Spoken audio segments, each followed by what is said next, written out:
नमस्कार, सत श्री अकाल, आदाब। मेरा नाम मनदीप पुनिया है ਤੇ ਤੁਸੀਂ ਸੁਣ ਰਹੇ ਹੋ ਪੰਜਾਬੀ ਰੇਡੀਓ USA। ਮੈਂ ਇੱਕ ਵਾਰ ਫਿਰ ਹਾਜ਼ਰ ਹਾਂ ਨਵੇਂ ਬੁਲਟਨ ਦੇ ਨਾਲ ਤੇ ਸ਼ੁਰੂਆਤ ਕਰਦੇ ਹਾਂ ਅੱਜ ਦੀ ਮੁੱਖ ਖਬਰਾਂ ਤੋਂ। ਦਿੱਲੀ ਦੀ ਰਾਉਜ਼ ਐਵਨਿਊ ਕੋਰਟ ਨੇ ਦਿੱਲੀ ਦੇ ਮੁੱਖ ਮੰਤਰੀ ਅਰਵਿੰਦ ਕੇਜਰੀਵਾਲ ਦੀ ਨਿਆਇਕ ਹਿਰਾਸਤ ਨੂੰ 3 ਜੁਲਾਈ ਤੱਕ ਵਧਾ ਦਿੱਤਾ ਹੈ ਤੇ ਉਹਨਾਂ ਦੇ ਨਾਲ ਵਿਨੋਦ ਚੌਹਾਨ ਦੀ ਜੁਡੀਸ਼ੀਅਲ ਕਸਟਡੀ ਵੀ ਵਧਾਈ ਗਈ ਹੈ। ਹਰਿਆਣਾ ਵਿਧਾਨ ਸਭਾ ਚੋਣਾਂ ਤੋਂ ਪਹਿਲਾਂ ਕਾਂਗਰਸ ਪਾਰਟੀ ਨੂੰ ਹਰਿਆਣੇ ਦੇ ਵਿੱਚ ਵੱਡਾ ਝਟਕਾ ਲੱਗਿਆ ਹੈ। ਕਾਂਗਰਸ ਦੀ ਵੱਡੀ ਆਗੂ ਕਿਰਨ ਚੌਧਰੀ ਅਤੇ ਉਹਨਾਂ ਦੀ ਕੁੜੀ ਸ਼ਰੂਤੀ ਚੌਧਰੀ ਦੋਵੇਂ ਕਾਂਗਰਸ ਨੂੰ ਛੱਡ ਕੇ ਅੱਜ ਬੀਜੇਪੀ 'ਚ ਸ਼ਾਮਿਲ ਹੋ ਗਈਆਂ ਹਨ।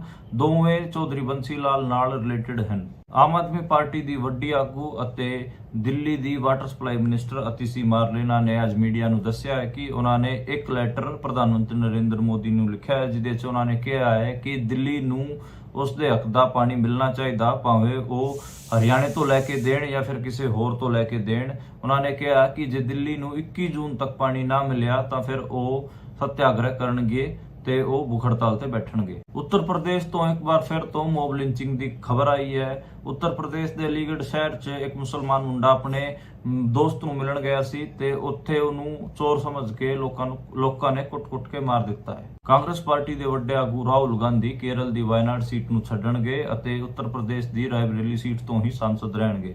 ਦੱਸ ਦਈਏ ਕਿ ਉਹਨਾਂ ਨੇ ਇਸ ਲੋਕ ਸਭਾ ਚੋਣਾਂ ਦੌਰਾਨ 2 ਸੀਟਾਂ ਤੋਂ ਆਪਣਾ ਚੋਣ ਲੜਿਆ ਸੀਗਾ। ਉਹ ਕੇਰਲ ਦੀ ਵਾਇਨਾਡ ਅਤੇ ਉੱਤਰ ਪ੍ਰਦੇਸ਼ ਦੀ ਰਾਏਬਰੇਲੀ ਸੀਟ ਤੋਂ ਚੋਣ ਲੜੇ ਸੀ। ਦੋਵੇਂ ਸੀਟਾਂ ਤੋਂ ਜਿੱਤ ਗਏ ਸੀਗੇ। ਹੁਣ ਉਹ ਕੇਰਲ ਦੀ ਸੀਟ ਨੂੰ ਛੱਡਣਗੇ। ਉਹਨਾਂ ਦੀ ਥਾਂ ਤੇ ਉੱਥੇ ਉਹਨਾਂ ਦੀ ਭੈਣ ਪ੍ਰਿਯੰਕਾ ਗਾਂਧੀ ਚੋਣ ਲੜੂਗੀ। ਅਸਮ ਦੀ ਡਿਬਰੂਗੜ੍ਹ ਜੇਲ੍ਹ 'ਚ ਬੰਦ ਭਾਈ ਅਮਰਤਪਾਲ ਸਿੰਘ ਅਤੇ 19 ਸਿੱਖ ਬੰਦੀਆਂ ਦੀ 1 ਸਾਲ ਵਾਸਤੇ ਹੋਰ NSA ਤਹਿਤ ਕਸਟਡੀ ਵਧਾ ਦਿੱਤੀ ਗਈ ਹੈ। ਇਹ ਕਦਮ ਪੰਜਾਬ ਗਵਰਨਮੈਂਟ ਨੇ ਲਿਆ ਹੈ। ਇਸ ਕਰਕੇ ਇੱਥੇ ਪੰਜਾਬ 'ਚ ਭਗਵੰਤ ਮਾਨ ਦੀ ਠੀਕ ਠਾਕ ਕਿਰਕਰੀ ਹੋ ਰਹੀ ਹੈ ਤੇ ਭਾਈ ਅਮਰਤਪਾਲ ਸਿੰਘ ਨੂੰ ਛੱਡਣ ਵਾਸਤੇ ਲੋਕ ਲਗਾਤਾਰ ਆਵਾਜ਼ ਉਠਾ ਰਹੇ ਹਨ। ਇਹ ਸੀਗੀਆਂ ਅੱਜ ਦੀਆਂ ਮੁੱਖ ਖਬਰਾਂ। ਹੁਣ ਕਰਦੇ ਹਾਂ ਆਪਾਂ ਇਹਨਾਂ ਖਬਰਾਂ ਦਾ ਵਿਸ਼ਲੇਸ਼ਣ ਤੇ ਸ਼ੁਰੂਆਤ ਕਰਦੇ ਹਾਂ ਅਰਵਿੰਦ ਕੇਜਰੀਵਾਲ ਵਾਲੀ ਖਬਰ ਤੋਂ। ਅਰਵਿੰਦ ਕੇਜਰੀਵਾਲ ਦਿੱਲੀ ਦੀ ਤਿਹਾੜ ਜੇਲ੍ਹ 'ਚ ਬੰਦ ਹੈਗੇ ਆ ਤੇ ਆਪਾਂ ਨੂੰ ਪਤਾ ਹੈ ਕਿ ਉਹਨਾਂ ਨੂੰ ਦਿੱਲੀ ਦੀ ਤਿਹਾੜ ਜੇਲ੍ਹ 'ਚ ਇਸ ਕਰਕੇ ਬੰਦ ਕੀਤਾ ਹੋਇਆ ਕਿਉਂਕਿ ਉਹਨਾਂ ਤੇ ਸ਼ਰਾਬ ਘੁਟਾਲੇ ਵਾਲੀ ਸ਼ਰਾਬ ਨੀਤੀ ਘੁਟਾਲੇ ਵਾਲੇ ਮਾਮਲੇ 'ਚ ਉਹਨਾਂ ਨੂੰ ਆਰੋਪੀ ਬਣਾਇਆ ਗਿਆ ਹੈਗਾ ਤੇ ਈਡੀ ਕਹਿ ਰਹੀ ਹੈ ਕਿ ਉਹ ਮੇਨ ਅਕਿਊਜ਼ਡ ਹੈਗਾ, ਮੇਨ ਆਰੋਪੀ ਹੈਗਾ, ਮਾਸਟਰਮਾਈਂਡ ਵੀ ਉਹਨਾਂ ਨੂੰ ਕਿਹਾ ਗਿਆ। ਤੇ ਈਡੀ ਅੱਜ ਅਰਵਿੰਦ ਕੇਜਰੀਵਾਲ ਦੀ ਤਾਰੀਖ ਸੀਗੀ ਦਿੱਲੀ ਦੇ ਰਾਉਜ਼ ਐਵਨਿਊ ਕੋਰਟ 'ਚ ਤੇ ਉੱਥੇ ਈਡੀ ਵੱਲੋਂ SV ਰਾਜੂ ਨਾਂ ਦੇ ਇੱਕ ਐਡਵੋਕੇਟ ਪੇਸ਼ ਹੋਏ ਸੀ ਤੇ SV ਰਾਜੂ ਨੇ ਕਿਹਾ ਕਿ ਜਿਹੜਾ ਗੋਆ ਦਾ ਵਿਧਾਨ ਸਭਾ ਚੋਣ ਹੋਇਆ ਸੀ ਉਸ ਦੇ ਵਿੱਚ ਕੇ ਕਵਿਤਾ ਦੇ PA ਤੋਂ ਫੋਨ ਕਰਾ ਕੇ ਇਹਨਾਂ ਨੇ ਉੱਥੋਂ ਦੇ ਇੱਕ ਸ਼ਰਾਬ ਕਾਰੋਬਾਰੀ ਤੋਂ 25 ਕਰੋੜ ਰੁਪਏ ਲਏ ਹਨ। ਤੇ ਉਸ ਚੀਜ਼ ਦੇ ਉਹਨਾਂ ਕੋਲ ਸਬੂਤ ਵੀ ਹੈਗੇ ਆ ਤੇ ਰਿਕਾਰਡਡ ਚੀਜ਼ਾਂ ਵੀ ਹੈਗੀਆਂ। ਇਸ ਕਰਕੇ ਇਹ ਦਲੀਲਾਂ ਜਿਹੜੀ ਨੇ ਦਿੱਤੀਆਂ ਤੇ ਇਸ ਕਰਕੇ ਜਿਹੜਾ ਅਰਵਿੰਦ ਕੇਜਰੀਵਾਲ ਉਹਦੀ ਜਿਹੜੀ ਜੁਡੀਸ਼ੀਅਲ ਕਸਟਡੀ ਉਹਨੂੰ 3 ਜੁਲਾਈ ਤੱਕ ਵਧਾ ਦਿੱਤਾ ਤੇ ਉਹਨਾਂ ਦੇ ਨਾਲ ਹੀ ਵਿਨੋਦ ਚੌਹਾਨ ਨਾਂ ਦੇ ਸ਼ਖਸ ਨੂੰ ਵੀ 3 ਜੁਲਾਈ ਤੱਕ ਜੁਡੀਸ਼ੀਅਲ ਕਸਟਡੀ ਦੇ ਵਿੱਚ ਰੱਖਿਆ ਗਿਆ ਹੈ। ਵਿਨੋਦ ਚੌਹਾਨ ਅਤੇ ਅਰਵਿੰਦ ਕੇਜਰੀਵਾਲ ਦੋਵਾਂ ਦਾ ਨਾਂ ਇਸ ਮਾਮਲੇ ਤੇ ਠੀਕ ਠਾਕ ਉਛਲ ਰਿਹਾ। ਜੇ ਇਸ ਤੋਂ ਆਪਾਂ ਅਗਲੀ ਖਬਰ ਦੀ ਗੱਲ ਕਰੀਏ, ਜੇ ਆਪਾਂ ਇਹਦੇ ਨਾਲ ਹੀ ਦਿੱਲੀ ਦੀ ਦੂਜੀ ਖਬਰ ਵੀ ਲੈ ਲਈਏ ਅਤੀਸ਼ੀ ਮਾਰਲੇਨਾ ਬਾਰੇ। ਅਤੀਸ਼ੀ ਮਾਰਲੇਨਾ ਦਿੱਲੀ ਦੀ ਵਾਟਰ ਸਪਲਾਈ ਮਿਨਿਸਟਰ ਹੈਗੀ ਆ ਤੇ ਦਿੱਲੀ ਦੇ ਵਿੱਚ ਆਪਾਂ ਨੂੰ ਪਤਾ ਗਰਮੀ ਬਹੁਤ ਪੈ ਰਹੀ ਹੈ ਤੇ ਇੱਥੇ ਜਿਹੜਾ ਪਾਣੀ ਦਾ ਸੰਕਟ ਹੈ, ਜਿਹੜਾ ਜਲ ਸੰਕਟ ਹੈ ਉਹ ਆਪਾਂ ਨੂੰ ਦੇਖਣ ਨੂੰ ਮਿਲ ਰਿਹਾ। ਇੱਥੇ ਲੋਕਾਂ ਨੂੰ ਪੀਣ ਦਾ ਪਾਣੀ ਵੀ ਨਹੀਂ ਮਿਲ ਰਿਹਾ ਤੇ ਟੈਂਕਰਾਂ ਰਾਹੀਂ ਲੋਕਾਂ ਤੱਕ ਪਾਣੀ ਪਹੁੰਚ ਰਿਹਾ ਹੈ ਤੇ ਇੱਥੇ ਪਾਣੀ ਦੀ ਦਿੱਲੀ ਦੇ ਵਿੱਚ ਖਾਸੀ ਕਿੱਲਤ ਹੋ ਰੱਖੀ ਹੈ। ਇਹਦੇ ਤੇ ਦਿੱਲੀ ਦੀ ਜਿਹੜੀ ਆਮ ਆਦਮੀ ਪਾਰਟੀ ਉਹ ਲਗਾਤਾਰ ਹਰਿਆਣੇ ਤੇ ਵੀ ਹਮਲਾ ਕਰ ਰਹੀ ਹੈ, ਸੈਂਟਰ ਤੇ ਵੀ ਹਮਲਾ ਕਰ ਰਹੀ ਹੈ, ਹਿਮਾਚਲ ਤੇ ਵੀ ਹਮਲਾ ਕਰ ਰਹੀ ਹੈ ਤੇ ਅੱਜ ਅਤੀਸ਼ੀ ਮਾਰਲੇਨਾ ਨੇ ਇੱਕ ਪ੍ਰੈਸ ਨੂੰ ਦੱਸਿਆ ਕਿ ਅੱਜ ਉਹਨਾਂ ਨੇ ਇੱਕ ਲੈਟਰ ਲਿਖਿਆ ਪ੍ਰਧਾਨ ਮੰਤਰੀ ਨਰਿੰਦਰ ਮੋਦੀ ਨੂੰ, ਜਿਹਦੇ 'ਚ ਉਹਨਾਂ ਲਿਖਿਆ ਕਿ ਉਹਨਾਂ ਨੂੰ ਦਿੱਲੀ ਨੂੰ ਬੇਸਿਕਲੀ ਉਹਨਾਂ ਦੇ ਹੱਕ ਦਾ ਪਾਣੀ ਮਿਲਣਾ ਚਾਹੀਦਾ, ਭਾਵੇਂ ਉਹ ਹਰਿਆਣੇ ਤੋਂ ਲੈ ਕੇ ਦੇਣ ਜਾਂ ਕਿਤੋਂ ਵੀ ਲੈ ਕੇ ਦੇਣ, ਤਾਂ ਕਿ ਜਿਹੜੇ ਦਿੱਲੀ ਦੇ ਲੋਕ ਹੈਗੇ ਆ ਉਹ ਪਿਆਸੇ ਨਾ ਮਰਨ। ਤੇ ਉਹਨਾਂ ਨੇ ਕਿਹਾ ਕਿ ਜੇ 21 ਜੂਨ ਤੱਕ ਪਾਣੀ ਨਾ ਮਿਲਿਆ ਤਾਂ ਫਿਰ ਉਹ ਅਨਸ਼ਨ ਕਰਨਗੇ ਤੇ ਉਹ ਭੁੱਖ ਹੜਤਾਲ ਤੇ ਬੈਠਣਗੇ। ਤੇ ਇਹ ਅਤੀਸ਼ੀ ਮਾਰਲੇਨਾ ਨੇ ਮੀਡੀਆ ਵਾਲਿਆਂ ਨੂੰ ਦੱਸਿਆ ਹੈਗਾ। ਦਿੱਲੀ ਦੇ ਵਿੱਚ ਜਿਹੜਾ ਵਾਟਰ ਕ੍ਰਾਈਸਿਸ ਉਹ ਤਾਂ ਆਪਾਂ ਨੂੰ ਪਤਾ ਹੈ ਬਹੁਤ ਸੀਰੀਅਸ ਹੈਗਾ। ਜਿਹੜੇ ਹਰਿਆਣੇ ਦੇ ਵਿੱਚ BJP ਦੀ ਸਰਕਾਰ ਹੈ ਉਹਦੇ ਤੇ ਸੀਰੀਅਸ ਸਵਾਲ ਖੜੇ ਨੇ। ਉਹਨਾਂ ਤੇ ਐਲੀਗੇਸ਼ਨ ਇਹ ਲੱਗ ਰਹੇ ਨੇ ਕਿ ਜਿਹੜਾ ਹਿਮਾਚਲ ਹੈ ਉਹ ਤਾਂ ਪਾਣੀ ਛੱਡ ਰਿਹਾ ਹੈ ਪਰ ਹਰਿਆਣਾ ਉਸ ਪਾਣੀ ਨੂੰ ਰੋਕੇ ਹੋਇਆ ਤੇ ਹਰਿਆਣਾ ਉਸ ਪਾਣੀ ਨੂੰ ਅੱਗੇ ਦਿੱਲੀ ਨਹੀਂ ਆਣ ਦੇ ਰਿਹਾ। ਅਜੇ ਤੱਕ ਇਹਦੇ ਤੇ ਕੋਈ ਵਧੀਆ ਕੋਈ ਕਲੈਰਿਟੀ ਦਾ ਹੀ ਨਹੀਂ ਹੈ। ਹਾਲਾਂਕਿ ਨਾਇਬ ਸਿੰਘ ਸੈਣੀ ਨੇ ਇੱਕ ਵਾਰ ਕਿਹਾ ਸੀਗਾ ਕਿ ਇਹ ਤਾਂ ਖਿੱਚ ਇਦਾਂ ਹੀ ਬੋਲ ਰਹੇ ਹੈਗੇ, ਇਹਨਾਂ ਦੇ ਜਿਹੜੇ ਮੁੱਖ ਮੰਤਰੀ ਉਹ ਤਾਂ ਜੇਲ੍ਹ 'ਚ ਬੈਠੇ ਹੈਗੇ। ਇਸ ਕਿਸਮ ਦੀਆਂ ਹਲਕੀਆਂ ਗੱਲਾਂ ਜ਼ਰੂਰ ਹੋਈਆਂ ਨੇ ਪਰ ਜਿਹੜੀ ਕਲੈਰਿਟੀ ਇੱਕ ਆਫੀਸ਼ੀਅਲ ਵਧੀਆ ਤਰੀਕੇ ਨਾਲ ਜਿਹੜੀ ਕਲੈਰਿਟੀ ਹੁੰਦੀ ਹੈ ਉਹ ਹਰਿਆਣੇ ਵੱਲੋਂ ਨਹੀਂ ਆਈ ਹੈ। ਉਸ ਤੋਂ ਜਿਹੜੀ ਅਗਲੀ ਖਬਰ ਦੀ ਗੱਲ ਕਰੀਏ ਉਹ ਹਰਿਆਣੇ ਤੋਂ ਹੀ ਹੈ। ਹਰਿਆਣੇ ਦੇ ਵਿੱਚ ਆਪਾਂ ਨੂੰ ਪਤਾ ਹੈ ਕਿ ਜਿਹੜਾ ਬੰਸੀ ਲਾਲ ਪਰਿਵਾਰ ਹੈ ਉਹਦੇ ਜਿਹੜੀ ਵਿਰਾਸਤ ਹੈ ਉਹ ਕਿਰਨ ਚੌਧਰੀ ਅਤੇ ਸ਼ਰੂਤੀ ਚੌਧਰੀ ਕੋਲ ਸੀਗੀ। ਤੇ ਕਿਰਨ ਚੌਧਰੀ ਬੇਸਿਕਲੀ ਬੰਸੀ ਲਾਲ ਦੇ ਮੁੰਡੇ ਦੀ ਇੱਕ ਘਰਵਾਲੀ ਸੀ ਤੇ ਉਹ ਤੋਂ ਸ਼ਾਮ ਤੋਂ ਵਿਧਾਇਕ ਵੀ ਸੀ ਤੇ ਉਹ ਹਰਿਆਣਾ ਸਰਕਾਰ ਚ ਮੰਤਰੀ ਵੀ ਰਹੀ ਹੈ। ਉਹ ਅੱਜ ਕਾਂਗਰਸ ਨੂੰ ਛੱਡ ਕੇ ਬੀਜੇਪੀ 'ਚ ਸ਼ਾਮਲ ਹੋ ਗਈ ਹੈ। ਇਸ ਕਰਕੇ ਆਪਾਂ ਇਹਨੂੰ ਕਹਿ ਸਕਦੇ ਹਾਂ ਕਿ ਹਰਿਆਣਾ ਵਿਧਾਨ ਸਭਾ ਤੋਂ ਚੋਣਾਂ ਤੋਂ ਪਹਿਲਾਂ ਹੁਣ 3 ਮਹੀਨੇ ਦਾ ਟਾਈਮ ਹੀ ਰਹਿ ਗਿਆ ਹੈ ਤੇ ਉਹ 3 ਮਹੀਨਿਆਂ ਤੋਂ ਪਹਿਲਾਂ ਹੀ ਜਿਹੜੀ ਕਾਂਗਰਸ ਦੇ ਵਿੱਚ ਟੁੱਟ ਸ਼ੁਰੂ ਹੋ ਚੁੱਕੀ ਹੈ ਤੇ ਇਹ ਅੱਜ ਆਪਾਂ ਨੂੰ ਦੇਖਣ ਨੂੰ ਮਿਲਿਆ ਕਿ ਕਾਂਗਰਸ ਨੂੰ ਇੱਕ ਵੱਡਾ ਝਟਕਾ ਕਹਿ ਸਕਦੇ ਹਾਂ ਆਪਾਂ। ਭਿਵਾਣੀ ਦੇ 3-4 ਸੀਟਾਂ ਤੇ ਤਾਂ ਉਹਦਾ ਠੀਕ ਠਾਕ ਅਸਰ ਹੈਗਾ ਤੇ ਆਪਾਂ ਜੇ 90 ਸੀਟਾਂ ਹੈਗੇ ਹਰਿਆਣੇ ਦੇ 3-4 ਸੀਟਾਂ ਦਾ ਹੀ ਆਪਾਂ ਜੇ ਮੰਨ ਕੇ ਚੱਲੀਏ ਕਿ ਉਹ ਨੁਕਸਾਨ ਕਰ ਸਕਦੀ ਹੈ ਤਾਂ ਕਿਤੇ ਨਾ ਕਿਤੇ ਝਟਕਾ ਤਾਂ ਕਾਂਗਰਸ ਪਾਰਟੀ ਨੂੰ ਲੱਗਿਆ ਹੈ। ਤੇ ਅੱਜ ਉਹਨੇ ਕਿਹਾ, ਕਰਨ ਚੌਧਰੀ ਨੇ ਕਿਹਾ ਬੀਜੇਪੀ 'ਚ ਸ਼ਾਮਿਲ ਹੁੰਦਿਆਂ ਕਿਹਾ ਹੈ ਕਿ ਮੈਂ ਭਗਵੇ ਰੰਗ 'ਚ ਰੰਗ ਗਈ ਹਾਂ। 20 ਸਾਲ ਪਹਿਲਾਂ ਅਸੀਂ ਜਿਹੜੀ ਸਾਡੀ ਹਰਿਆਣਾ ਵਿਕਾਸ ਪਾਰਟੀ ਸੀ ਉਹ ਕਾਂਗਰਸ 'ਚ ਮਰਜ ਕਰਤੀ ਸੀਗੀ ਪਰ ਕਾਂਗਰਸ ਦੇ ਵਿੱਚ ਸਾਨੂੰ ਨਿਆਂ ਨਹੀਂ ਮਿਲਿਆ, ਸਾਡੇ ਨਾਲ ਧੋਖਾ ਹੋਇਆ, ਮੇਰੀ ਕੁੜੀ ਦੀ ਟਿਕਟ ਵੀ ਕੱਟ ਦਿੱਤੀ ਗਈ ਤੇ ਹੁਣ ਉਹ ਦੁਬਾਰੇ ਬੀਜੇਪੀ 'ਚ ਚਲੀ ਗਈ ਹੈ। ਤੇ ਹਰਿਆਣਾ ਵਿਕਾਸ ਪਾਰਟੀ ਬੇਸਿਕਲੀ ਬੰਸੀ ਲਾਲ ਨੇ ਬਣਾਈ ਸੀ ਕਾਂਗਰਸ ਤੋਂ ਅੱਡ ਹੋ ਕੇ ਤੇ ਉਹਨੇ ਬੀਜੇਪੀ ਨਾਲ ਅਲਾਈਅੰਸ ਕਰਕੇ ਹਰਿਆਣੇ ਵਿੱਚ ਸਰਕਾਰ ਵੀ ਚਲਾਈ ਸੀ। ਬੰਸੀ ਲਾਲ ਦੀ ਕਈ ਕਿਸਮ ਦੀਆਂ ਇਮੇਜਿਸ ਹੈਗੀਆਂ। ਬੇਸਿਕਲੀ ਹਰਿਆਣੇ ਦੇ ਵਿੱਚ 3 ਲਾਲ ਪਰਿਵਾਰ ਹੋਏ ਆ ਹਰਿਆਣੇ ਦੀ ਪੋਲਿਟਿਕਸ ਦੇ ਵਿੱਚ।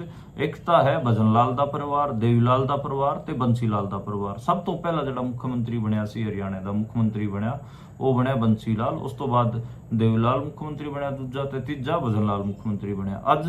ਅੱਜ ਦੇ ਟਾਈਮ ਤਿੰਨੇ ਲਾਲਾਂ ਦੇ ਪਰਿਵਾਰ ਬੀਜੇਪੀ 'ਚ ਸ਼ਾਮਿਲ ਹਨ ਤੇ ਇਸ ਚੋਣਾਂ 'ਚ ਤਿੰਨੇ ਲਾਲਾਂ ਦੇ ਪਰਿਵਾਰ ਬੀਜੇਪੀ ਵਾਸਤੇ ਵੋਟ ਮੰਗਣਗੇ। ਪਹਿਲਾਂ ਆਪਾਂ ਬੰਸੀ ਲਾਲ ਦੀ ਸ਼ੁਰੂਆਤ ਕਰਦੇ ਹਾਂ। ਬੰਸੀ ਲਾਲ ਬੇਸਿਕਲੀ ਏਦਾਂ ਦਾ ਬੰਦਾ ਸੀਗਾ ਜਿਹਦੇ 2 ਇਮੇਜ ਰਹੀ। ਪਹਿਲੀ ਗੱਲ ਤਾਂ ਸੰਜੇ ਗਾਂਧੀ ਅਤੇ ਇੰਦਰਾ ਗਾਂਧੀ ਦਾ ਬਹੁਤ ਜ਼ਿਆਦਾ ਵੱਡਾ ਚਮਚਾ ਸੀਗਾ। ਇਹਨੂੰ ਕਹਿਣ 'ਚ ਕੋਈ ਦਿੱਕਤ ਨਹੀਂ ਮੈਨੂੰ।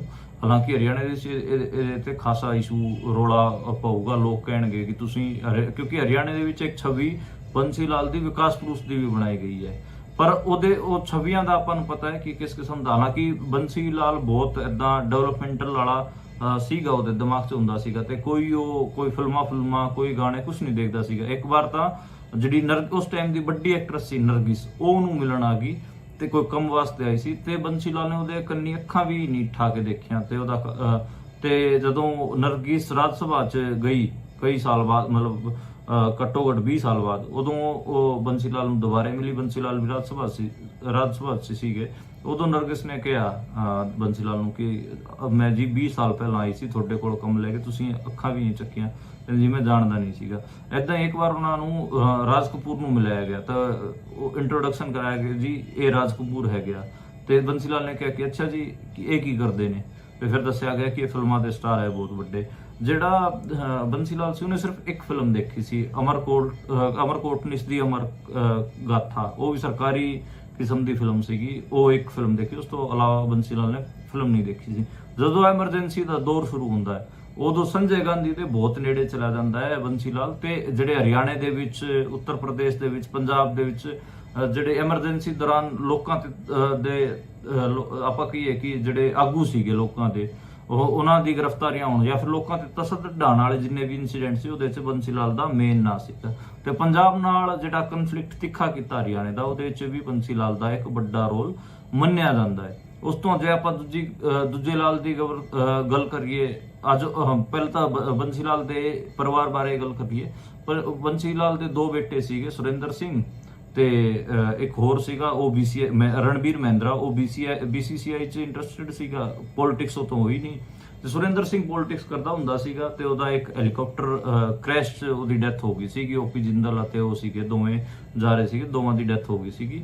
ਤੇ ਉਹ ਜਿਹੜੀ ਸੁਰਿੰਦਰ ਸਿੰਘ ਦੀ ਘਰਵਾਲੀ ਹੈਗੀ ਆ ਕਿਰਨ ਚੌਧਰੀ, ਉਹ ਅੱਜ ਬੀਜੇਪੀ 'ਚ ਸ਼ਾਮਿਲ ਹੋਈ ਹੈ ਤੇ ਇਹਦੇ ਹਿਸਾਬ ਨਾਲ ਜਿਹੜਾ ਬੰਸੀ ਲਾਲ ਦਾ ਪਰਿਵਾਰ ਹੈ ਉਹ ਹੁਣ ਤੋਂ ਬੀਜੇਪੀ ਵਾਸਤੇ ਵੋਟਾਂ ਮੰਗੂਗਾ।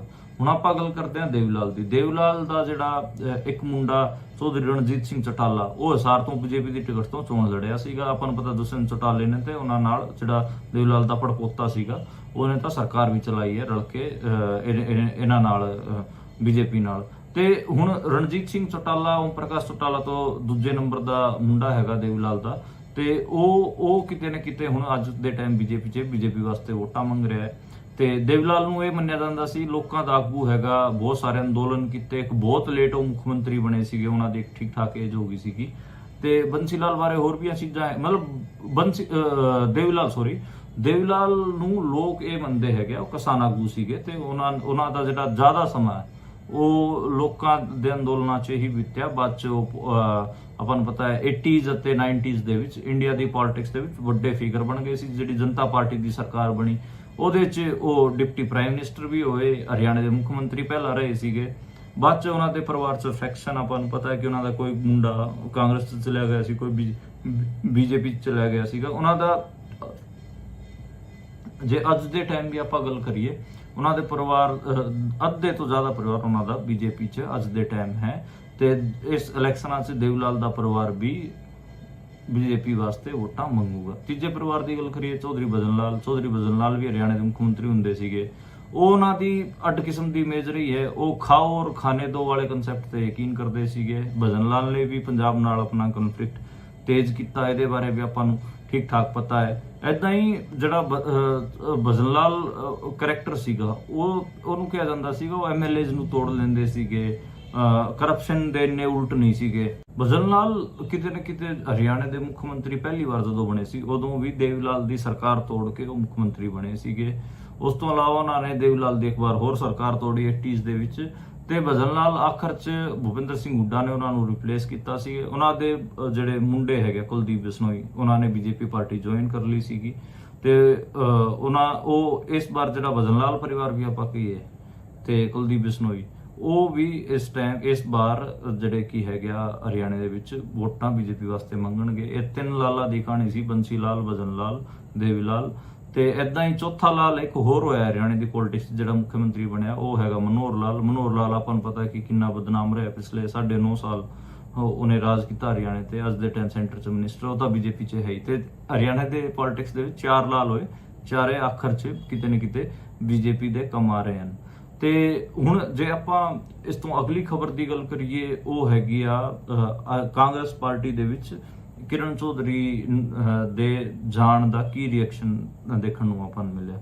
ਜਿਹੜੀ ਕੁਮਾਰੀ ਸੈਲਜਾ, ਜਿਹੜੀ ਸਿਰਸਾ ਤੋਂ ਸੰਸਦੀ ਦਾ ਚੋਣ ਜਿੱਤੀ ਐਮਪੀ ਬਣੀ ਹੈਗੀ ਆ ਤੇ ਭੁਪਿੰਦਰ ਹੁੱਡਾ ਤੋਂ ਬਾਅਦ ਕਿਤੇ ਨਾ ਕਿਤੇ ਕੁਮਾਰੀ ਸੈਲਜਾ ਦਾ ਹੀ ਨਾਂ ਆਉਂਦਾ ਹੈ ਤੇ 2 ਧੜੇ ਬਣੇ ਹੋਏ ਆ, ਇੱਕ ਕੁਮਾਰੀ ਸੈਲਜਾ ਵਾਲਾ ਧੜਾ ਹੈ ਤੇ ਇੱਕ ਭੁਪਿੰਦਰ ਹੁੱਡਾ ਵਾਲਾ ਧੜਾ ਹੈ। ਕੁਮਾਰੀ ਸੈਲਜਾ ਨੇ ਕਿਹਾ ਕਿ ਕਿਰਨ ਚੌਧਰੀ ਨਾਲ ਅਨਿਆਂ ਹੋਇਆ ਹੈ, ਉਹਦੇ ਨਾਲ ਨਿਆਂ ਨਹੀਂ ਹੋਇਆ ਤੇ ਉਹਨੂੰ ਕਿਤੇ ਨਾ ਕਿਤੇ ਮਜਬੂਰ ਕੀਤਾ ਗਿਆ ਬੀਜੇਪੀ ਦੇ ਵਿੱਚ ਜਾਣ ਲਈ। ਤੇ ਉਹਨਾਂ ਨੇ ਇਨਡਾਇਰੈਕਟਲੀ ਜਿਹੜਾ ਨਿਸ਼ਾਨਾ ਉਹ ਭੁਪਿੰਦਰ ਹੁੱਡਾ ਤੇ ਸਾਧਿਆ ਕਿ ਭੁਪਿੰਦਰ ਹੁੱਡਾ ਨੇ ਇੰਨੀ ਸਪੇਸ ਨਹੀਂ ਦਿੱਤੀ, ਇਸ ਕਰਕੇ ਉਹ ਬੀਜੇਪੀ 'ਚ ਗਈ ਹੈਗੀ ਆ। ਮੈਨੂੰ ਲੱਗਦਾ ਕਿ ਪੋਲਿਟਿਕਸ 'ਚ ਸਪੇਸ ਤਾਂ ਬਣਾਉਣੀ ਹੀ ਪੈਂਦੀ ਹੈ। ਬਾਕੀ ਤੁਸੀਂ ਆਈਡੀਓਲੋਜੀ ਥੋੜੀ ਨਾ ਬਦਲ ਲਓਗੇ। ਇੱਕ ਤਾਂ ਸੈਕੂਲਰ ਪਾਰਟੀ ਆਪਣੇ ਆਪ ਨੂੰ ਕਲੇਮ ਕਰਦੀ ਹੈ, ਹਾਲਾਂਕਿ ਹੈ ਨਹੀਂ, ਉਹ ਵੀ ਉਹਦੀ ਸੈਕੂਲਰ ਕ੍ਰੈਡੈਂਸ਼ੀਅਲ ਵੀ ਕ੍ਰੈਡੈਂਸ਼ੀਅਲਾਂ ਤੇ ਵੀ ਕੁਐਸਚਨ ਮਾਰਕ ਹੈਗਾ ਤੇ ਇੱਕ ਹਿੰਦੂਤਵ ਦੀ ਪਾਰਟੀ ਹੈ। ਦੋਵਾਂ 'ਚ ਆਈਡੀਓਲੋਜੀਕਲ ਡਿਫਰੈਂਸ ਤਾਂ ਹੈਗਾ, ਫਿਰ ਵੀ ਉਹ ਸ਼ਿਫਟ ਮਾਰ ਗਏ। ਅੱਜ ਕੱਲ ਆਈਡੀਓਲੋਜੀਜ਼ ਕੋਈ ਨਹੀਂ ਦੇਖਦਾ, ਇਹ ਆਪਾਂ ਨੂੰ ਦੇਖਣ ਨੂੰ ਮਿਲਦਾ ਹੀ ਹੈਗਾ। ਉਸ ਤੋਂ ਜਿਹੜੀ ਅਗਲੀ ਖਬਰ ਦੀ ਗੱਲ ਕਰੀਏ ਉਹ ਯੂਪੀ ਤੋਂ। ਯੂਪੀ ਦੇ ਵਿੱਚ ਜਿਹੜੀ ਮੌਬ ਲਿੰਚਿੰਗਸ ਹੈਗੀਆਂ ਉਹ ਰੁਕਣ ਦਾ ਨਾਂ ਨਹੀਂ ਲੈ ਰਹੇ। ਉੱਥੇ ਆਪਾਂ ਨੂੰ ਪਤਾ ਕਿ 2017 ਤੋਂ ਬਾਅਦ ਤੋਂ ਹੀ ਉੱਤਰ ਪ੍ਰਦੇਸ਼ 'ਚ ਬੀਜੇਪੀ ਦੀ ਸਰਕਾਰ, ਯੋਗੀ ਆਦਿੱਤਿਆਨਾਥ ਮੁੱਖ ਮੰਤਰੀ ਹੈਗੇ ਤਾਂ ਇਸ ਵਾਰ ਵੀ ਜਿਹੜੀ ਮੌਬ ਲਿੰਚਿੰਗ ਹੋਈ ਹੈ ਘੱਟ ਗਿਣਤੀ ਦੇ ਲੋਕਾਂ ਦੀ ਹੋਈ ਹੈ। ਇੱਕ ਮੁਸਲਮਾਨ ਮੁੰਡੇ ਦੀ ਮੌਬ ਲਿੰਚਿੰਗ ਹੋਈ ਹੈ। ਅਲੀਗੜ੍ਹ ਦੇ ਵਿੱਚ ਆਪਣੇ ਫਰੈਂਡ ਨੂੰ ਮਿਲਣ ਜਾ ਰਿਹਾ ਸੀਗਾ ਤੇ ਉੱਥੇ ਉਹਨੂੰ ਚੋਰ ਸਮਝ ਕੇ ਲੋਕਾਂ ਨੇ ਕੁੱਟ ਕੇ ਮਾਰ ਦਿੱਤਾ ਹੈ। ਹਾਲਾਂਕਿ ਪੁਲਿਸ ਨੇ ਅਜੇ ਇਹਦੇ ਤੇ ਕੋਈ ਵੱਡਾ ਸਫਾਈ ਬਿਆਨ ਤਾਂ ਨਹੀਂ ਦਿੱਤਾ, ਪਰ ਇਨਵੈਸਟੀਗੇਸ਼ਨ ਇਸ ਮਾਮਲੇ ਤੇ ਚੱਲ ਰਹੀ ਹੈਗੀ ਆ ਤੇ ਇਹਨੂੰ ਲੈ ਕੇ ਠੀਕ ਠਾਕ ਗੱਲ ਹੋ ਰਹੀ ਹੈ ਤੇ ਲੋਕ ਕਹਿ ਰਹੇ ਨੇ ਕਿ ਜਿਹੜੀ ਇਹ ਮੌਬ ਲਿੰਚਿੰਗਸ ਦਾ ਟ੍ਰੈਂਡ ਹੈ ਇਹ ਬੰਦ ਹੋਣਾ ਚਾਹੀਦਾ। ਮੌਬ ਲਿੰਚਿੰਗ ਬੇਸਿਕਲੀ ਇੰਡੀਆ ਦੇ ਵਿੱਚ ਮੌਬ ਲਿੰਚਿੰਗਾਂ ਦਾ ਇਤਿਹਾਸ ਕੀ ਹੈ? ਦੇਖੋ, ਇਹ ਜਿਹੜਾ ਇਹ ਅਮਰੀਕਨ ਫੈਨੋਮਨਾ ਹੈ। ਅਮਰੀਕਾ ਦੇ ਵਿੱਚ ਆਪਾਂ ਨੂੰ ਪਤਾ ਹੈ ਕਿ ਬਲੈਕਸ ਦੀ ਮੌਬ ਲਿੰਚਿੰਗ ਵਾਈਟ ਕਰਦੇ ਹੁੰਦੇ ਸੀਗੇ ਤੇ ਉਹ ਤਾਂ ਜਮਾ ਮਤਲਬ ਏਦਾਂ ਨਜ਼ਾਰੇ ਦੇਖਦੇ ਹੁੰਦੇ ਸੀਗੇ, ਆਰਗੇਨਾਈਜ਼ ਕਰਕੇ, ਇਵੈਂਟ ਆਰਗੇਨਾਈਜ਼ ਕਰਕੇ।